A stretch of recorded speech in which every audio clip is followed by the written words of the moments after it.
welcome back to my channel. This video is gonna be a bit different because I want to talk about my past and I'm quite nervous actually. That's why I'm sitting on my sofa and I have my book with me, and this is my book. It's called Intimate Candy Yuen. So I released this book several years ago at the Hong Kong Book Fair, and I wrote it myself. It's about my life and my journey through life. And this book, I started writing it when I was on the road in around the world. Actually, I wrote part of it in Europe. When the publisher first saw the draft, he asked me, "Where's your childhood? Your childhood is missing," because I started the story when I was 13 in Australia. I was in Australia when I was 13 till I was 19, and so I did not write about my childhood. And I kept thinking about, because I told him at the time, my childhood is quite difficult, and so it's still it's very hard for me to talk about still. And I kept thinking about making a video and if I should talk about it or not, because about 10 years ago I hired a publicist. She arranged this interview. We had a photo shoot and it was for one of the biggest magazines in Hong Kong. And the reporter asked me about my childhood and my background and my family and all that. And I was very straightforward, very honest. After the interview, my publicist she looked really paranoid and upset. She said, "Don't ever tell that story again about your humble beginnings, because Hong Kong is very capitalist, capitalist society. So people worship money, people like that you're from a really at least middle class family and very well polished background. So don't ever say that again." And so I kept that part of my life concealed. For the past 10 years, I didn't talk about my childhood at all, because that narrative, if you purchase my book, I actually send this book all around the world. This is the deluxe hardcover, and I have this first edition. Both editions are completely sold out, so you cannot buy them anymore, and I only have 2 copies with me in London. They're like samples, so they're not for sale either. And if you purchase my book, everything that's written in the book is completely factual, is the honest truth. I didn't lie about my past in the book, but I didn't talk about my childhood, and I kept that narrative concealed. And so basically, very humble beginnings, and didn't grow up having much, and had a little family business, so I was working every single day since I was like 5-6 years old. Always a lot of responsibilities. That's why I look mature. I have this mature look because I had to deal with adults at a very young age. I left Hong Kong when I was 13 for Australia, because on my mom's side is Australian Chinese, so they've been there for many years, and they wanted me to go at around 10 years old, but I was still a kid, so I waited till I was 13. Off I went on my solo travel journey, because when I was in Melbourne, I would take the overnight bus to Sydney to see my cousins. So I was always self-sufficient, because my parents would take care of the tuition, but I have to pay for my living expenses and anything that I want, mostly by myself. So I always had to work several jobs at the same time, like even at one shopping mall, one at the cafe making lattes, and then one at the Japanese food court restaurant making Japanese noodles and pancakes, and then one at the Chinese restaurant serving those Chinese food. I never really have a sense of normalcy, because every day I go to school, and then once I finish school at 3, I'll be there at 4, and then I'll do the dinner round, the afternoon and dinner round, and then go home by 10 p.m. and started doing my homework at 10:30, and go to bed at 1, and then wake up for school and then do it all over. But I always had very good grades, and so Yeah, but I was working a lot. And my hands, I have this eczema on my hand right now. And they're super red and itchy, and my skin is peeling off. And I guess this is the reason why it pushed me to make this video, because my mood actually plummeted to the lowest, the deepest, darkest spot ever, because I had this, my hands were like this throughout high school. I was always, you know, when you work at restaurants and all that, a lot of cleaning tasks to do. I wouldn't go into the specifics, but sometimes when I'm cleaning hot machines, I would wear gloves, rubber gloves, and inside I would wear like a white cotton gloves. But it's so hot, and you know, my hands would be sweaty, and so they'd be super red and peeling, and I had no fingerprints. I have no fingerprints now, and as it brings back all the horrible memories of working every single day. I actually moved around about 7 times when I was in Australia, because every time I see a notice somewhere saying that there's a room cheaper, then I'll move again. I always had to work with adults. I guess that's why I never really had a boyfriend. Even now, you see on my channel, year after year, I'm still alone, because I'm so used to adult men telling me what to do. I always had managers and supervisors that were men. They would order me to do things, and so I never had.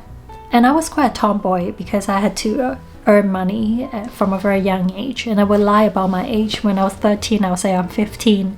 When I was like 15, I would say I'm 18. So I was constantly lying about my age to get work. And I was earning the minimum wage, like $6 Australian dollars, not American dollars. American dollars would be much nicer, but Australian dollars. And at one point, the most glorified work that I could get was at Myer department store selling ladies' shoes, because I don't have to do much cleaning. I would dust all the shoes and the shelves, you know, the display shelves, but it's nothing compared to cleaning machines. And so I had a lot of work. I guess at least 40 jobs. I try to keep this video really short and sweet, but my road is quite a long and winding one. And yeah, some of my colleagues from 20 years ago I still stay friends with, so I'm very blessed. Always had a lot of work opportunities, but I missed out quite a lot. Yeah, I never really had a first love. Or, you know, the girls from my high school, they would walk around the mall with their boyfriends after school, get ice cream and stuff, and I'll be behind the counter selling them food, making their coffee and serving them cakes. And I was not jealous, I was not envious, but I was like always wondering in my mind, you know, if one day I could just sit back and relax and walk around the mall with a guy, that would be so nice. But I guess it's because of my energy that I always had to be very self-sufficient and independent. I guess I come off a bit tomboyish, and at heart I'm quite a tomboy, so I guess I have more like a masculine energy, and I always have to protect myself and always work.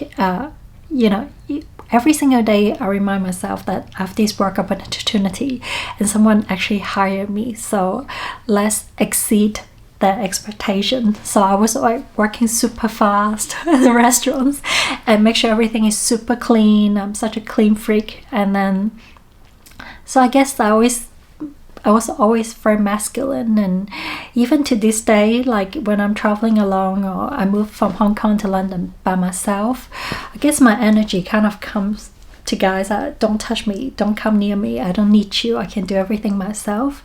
And that's why I stay single, because my energy really is more mainly masculine energy.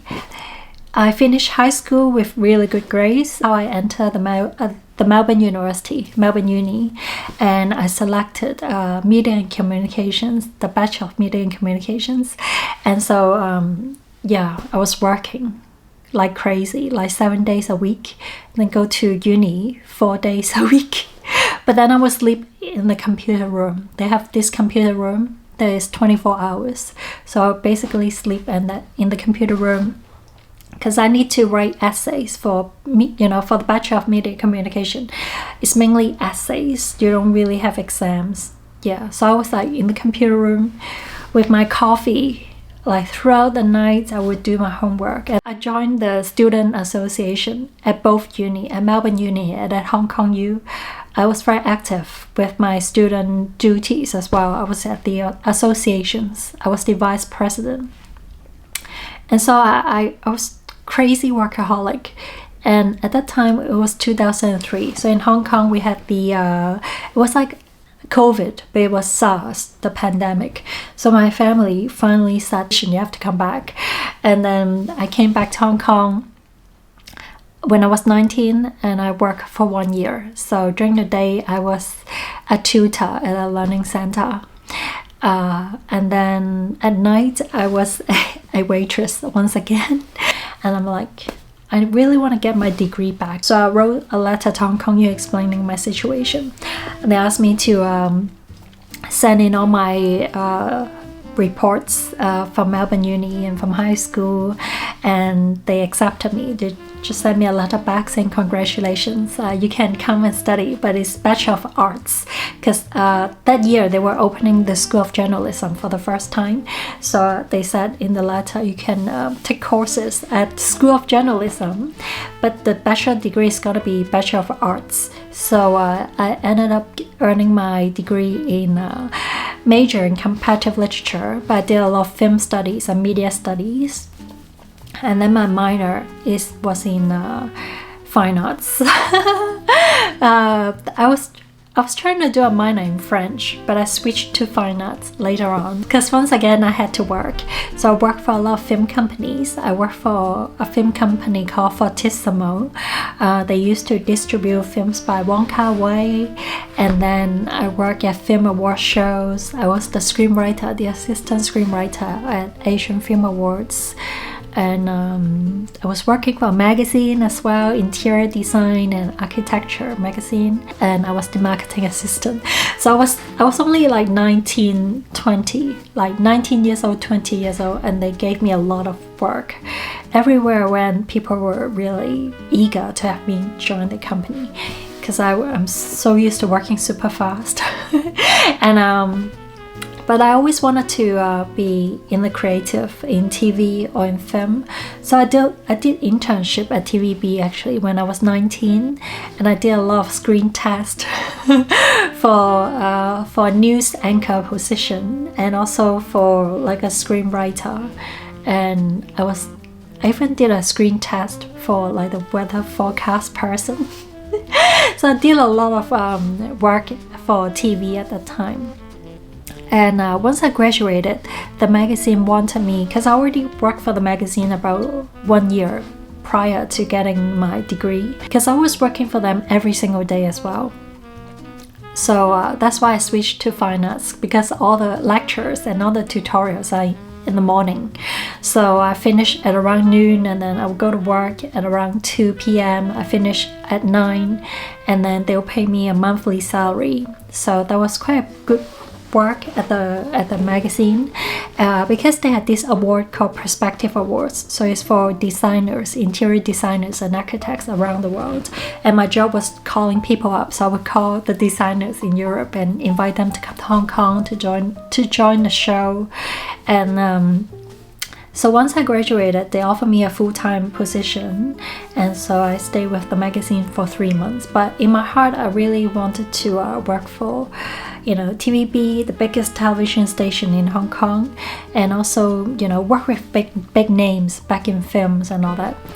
And once I finished my 3 months at the magazine, this really well-known film director, he called me up, and so he offered me a position at his film company as a distribution executive.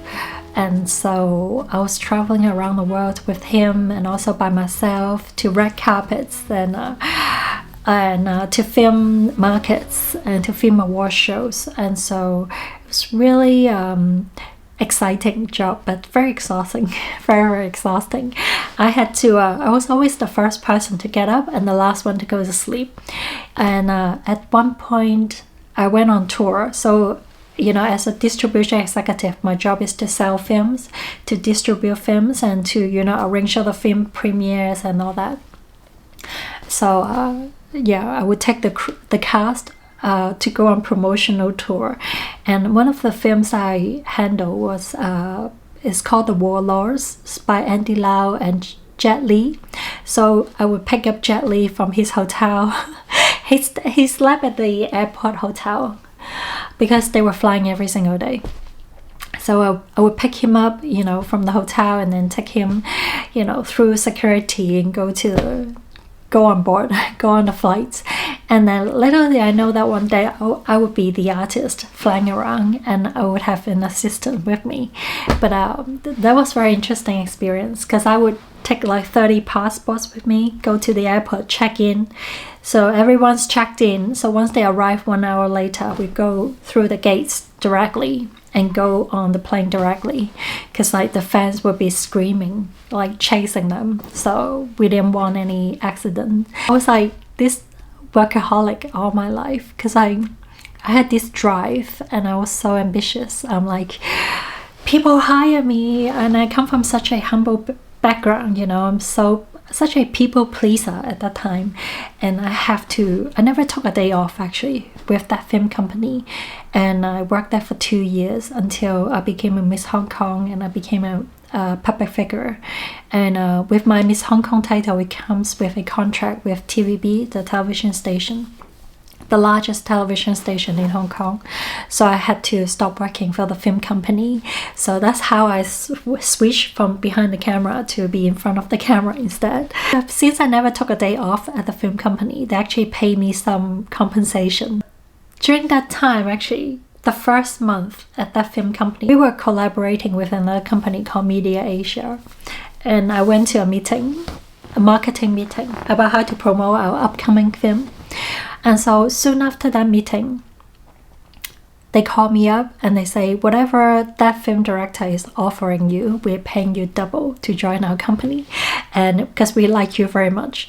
And then I'm like, I cannot leave him. He's the one who gave me the opportunity. Looking back, that was such a mistake. Because if I switched to working for Media Asia, it's a very nice company, that would be a 9 to 5, 9 to 7 job. Compared to my job at the film company for that film director, was 24 hours. He would call me up any time of the day, and that was before iPhone, before WhatsApp. So he would just call, and I would like 24 hours standby, constantly feeling inferior and worshipping the famous and the wealthy. I'm like, these people actually gave me opportunity, I cannot disappoint them. So that's why I never really had a boyfriend, even to this day. It's just my whole mentality is like, I can do everything myself, and I was expected to do everything myself, and that was such a mistake. I should pick the job with the higher salary, the double salary. That would really improve my life and my well-being as well. So I stayed there for 2 years, very devoted. The people in the industry always said, Candy should try to be in front of the camera as well, because she's so young and she's only 22, 23, and if she's gonna be in the film industry as a producer, she can try to be in front of the camera as well. When she's young, and get some fame, and then come back and work behind the camera when she's older. So I took that advice, and I entered Miss Hong Kong and became a public figure at 24. And so that's how my life changed. It's such a long video. So basically, what happened was, at the television station, I became a TV host. I host a lot of TV shows, and I was doing some acting, some TV drama, and that was a 4-year contract, and I was really well used by the television station. I was working every single day, and the first year was really tough because I was like, entertainment news TV host. So I'll be running around mainly outdoors to do interviews with celebrities, and the second and the third year as well. Did a lot of interviewing, and after my contract finished, I was I was signed by a film company, so I ended up doing some films, quite a few films, and then I decided to go on tour in mainland China because I had gotten quite popular in mainland China at that time. So I was offered love shows all around. I even went to Tibet. They were mainly like store openings and their anniversary celebration or whatever. I would do the ribbon cutting and then sing songs. The venues in mainland China, they're huge. So you hear like people screaming and yelling. And then I was really into that mood of, traveling and seeing different people and have this connection. And but the film company said, we want you to be the main character in the film. We don't want you running around doing stage shows. But at the time I really like to go on tour, so I've done around 200 shows all around mainland China. I was in my 30s, like my early to mid 30s at that time, and I guess in Hong Kong it's quite a you get judgment. It's not taboo to be single, but you do get some judgment, especially from the press. I had about 10 different male assistants. Some of them, these really big guys, they're like, we don't want to go again. I don't want to go again. They're like, this is so exhausted because you don't get to sleep. Once you fly there, I have to change and go on stage, and then we fly again. So it's literally 2 flights within the same day, within like 12 hours. Sometimes you barely saw the city and you're gone. And they're like, we cannot have no sleep on the road. And also 5 hours, 6 hours on the highway from the airport to the hotel. They're like, oh, it's so crazy. COVID was really long and tiring. It was 3 years for us in Hong Kong. And my assistants, they all have families. They're not single men. They all have families and kids. So I cannot be irresponsible and say, let's just go on tour once again and do the quarantine in the hotel rooms. And so I did not go on tour during COVID for about 2 years. But right before my flights to Italy last year, I was still singing. I was still doing shows. I thought I've been using my pipes, my voice, to earn money for the last several years. And I really want to use my brain for a change and refresh my mind. And so I was looking at work at universities to do research. I wanted to become a researcher in arts or in history. So I was like, that would be my ideal life, wear my face mask and then just sit in front of a computer at the university and do their research. But that opportunity came in the form of an art gallery. So you can check my previous video, and also my oldest videos on YouTube was about my days traveling with my little suitcase in mainland China, singing and doing shows. But with the art gallery, they offer me a partnership. So I was doing the marketing as well, and I was teaching the art courses. So with those tasks, it came with a lot of research in art and in history. So it's like the perfect fit.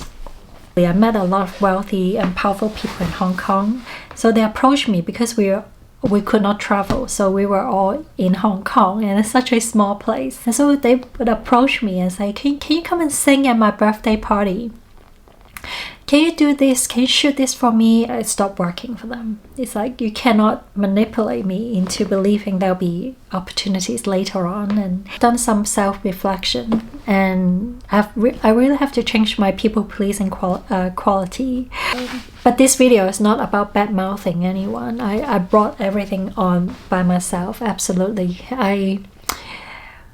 I guess because of the touring, I became quite successful and I became quite comfortable as well. So I was like, I'm so blessed. I have all this, I'm so blessed already. So never mind such a small amount of money, never mind.